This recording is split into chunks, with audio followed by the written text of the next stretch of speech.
चिकित्सा doctor अवहेला बेसरकारी nursing home रे उत्तेजना चिकित्सा अवहेला डाक्तर गाड़ी को पिटी भांगीदेले रोगी संपर्क भद्रक गांधी पड़िया निकट पाढ़ी नर्सिंग होम रे घटी एभली एक घटना। सूचना अनुसार धामनगर असुराली अंचल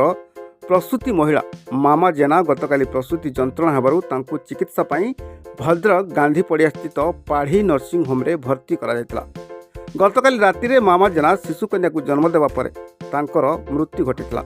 डाक्तर अवहेला जोगु मामा मृत्यु होइतिबा अभियोग आनी परिवार लोके नर्सिंग होम रे भंगारुजा करबा सह डाक्तर गाड़ी को मध्य भंगारुजा करछंती।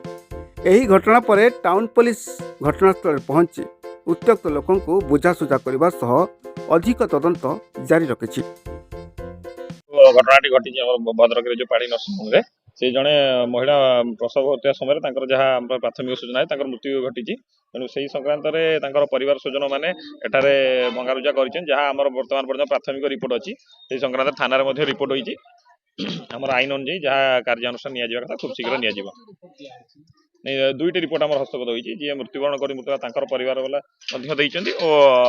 हॉस्पिटल जो नर्सिंग होम कर्तृपक्ष मैंने रिपोर्ट देते।